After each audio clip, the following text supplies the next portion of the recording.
Connor, let's go back to last weekend at Crawley. A 1-1 draw, coming from behind. How do you reflect on that game? Obviously, coming from behind to get the point, it's a positive, but ultimately we want to win every game, and I feel like we didn't do enough, probably first half, to warrant all 3 points. I think we come out second half and we showed more of what is us and what we want to look like. But obviously we want to do that from the first whistle, not the half-time one. There's often games where that can happen. It's football. Obviously Bristol Rovers the previous week as well, falling from behind but coming from behind to win. But the gaffers spoke a lot about problem solving. How have you and the boys managed to become relatively good at that? Because obviously you've proved it in the last few weeks. How have you managed to become so good at it, and what is that sort of process? Yeah, of course, it's difficult because you can plan all week for what you think they're going to do, but you never know what they're actually going to do until it comes to the first whistle.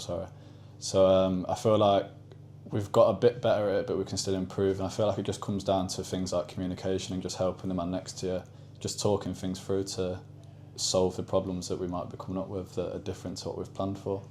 For yourself on a personal level, got your third goal of the season at Crawley, left foot as well.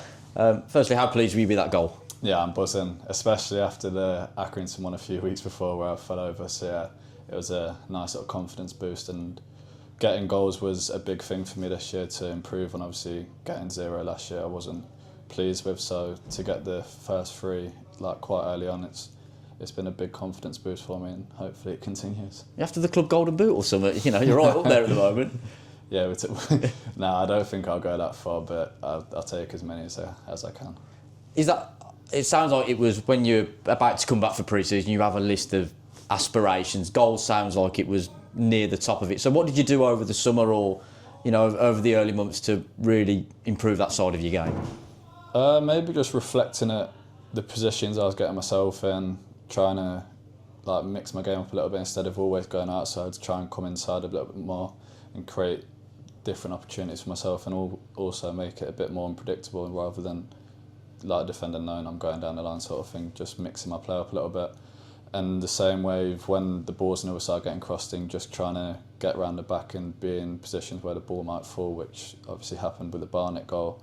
So yeah, more just reflecting on positions I can get myself into to greater the chances of scoring. Have you been able to learn off other players you've worked with here? You know, you've got the likes of Courtney Clark, who's played both sides and midfield.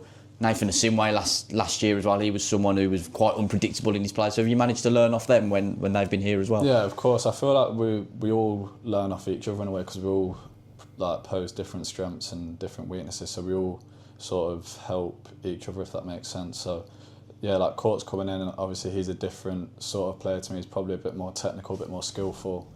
So the way he sees the game is probably different to sometimes where I'd see it. So just combining different ideas is obviously helpful. Obviously, we look ahead to Saturday's game back at home against Barrow. First of all, they're now 4 unbeaten. They seem to have picked up. So what are you expecting in terms of a challenge from them?